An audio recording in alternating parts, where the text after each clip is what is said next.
రక్షాబంధన్ పండుగ అనేది పురాణ కాలం నుంచి వస్తున్న సాంప్రదాయమే. రక్షాబంధన్కు సంబంధించి ప్రముఖ పురాణ కథలు ఏమిటి అంటే ఇంద్రుడు శచీదేవి కథ భవిష్య పురాణము. దేవాసుర సంగ్రామ సమయంలో ఇంద్రుడు అసురులపై యుద్ధానికి వెళుతున్నప్పుడు అతని భార్య శచీదేవి ఒక రక్షా సూత్రాన్ని ఆయన చేతికి కట్టి రక్షణ కొరకు మంత్రపూర్వకంగా కడుతుంది. ఆ ధార్మిక బంధం అతనికి విజయాన్ని తీసుకొని వచ్చింది. ఈ కథ ఆధారంగా రక్షాబంధన్ పండుగ అభివృద్ధి చెందిందని చెప్తారు. శ్రీకృష్ణుడు ద్రౌపదీదేవి కథ మహాభారతము. శ్రీకృష్ణుడు ఒకసారి శిశుపాలుణ్ణి సంహరిస్తూ చేతికి గాయం చేసుకుంటాడు. అప్పటికే సమీపంలో ఉన్న ద్రౌపదీదేవి తన చీర అంచును చింపి ఆయన చేతికి కడుతుంది. ఈ బంధానికి విలువనిచ్చిన శ్రీకృష్ణుడు ద్రౌపదీదేవిని సోదరిగా భావించి ఆమె కౌరవుల సభలో వస్త్రాపరణ సమయంలో రక్షించాడు.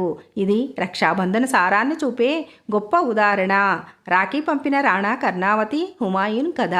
రాజపుత్రాణి కర్ణావతి తమ రాజ్యంపై దాడికి భయపడినప్పుడు మొఘల్ చక్రవర్తి హుమాయూన్కి రాఖీ పంపించి తనను రక్షించమని కోరింది.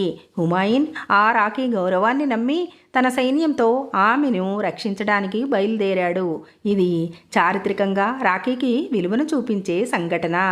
రక్షాబంధన ఎప్పుడు జరుపుకుంటారు అంటే శ్రావణ మాస శుద్ధ పౌర్ణమి నాడు ఈ పండుగను జరుపుకుంటారు. ఇది సాధారణంగా ఆగస్టు నెలలో వస్తుంది.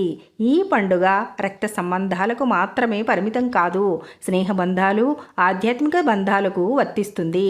రక్షాబంధన అనేది శాశ్వతమైన ప్రేమ, విశ్వాసం మరియు రక్షణకు చిహ్నం. ఇది భారతీయ కుటుంబ సంబంధాల లోతైన భావాలను ప్రతిబింబిస్తుంది. ఇది తార్కికంగా మొదలైన పురాణ కాలం నుండి మన సంస్కృతిలో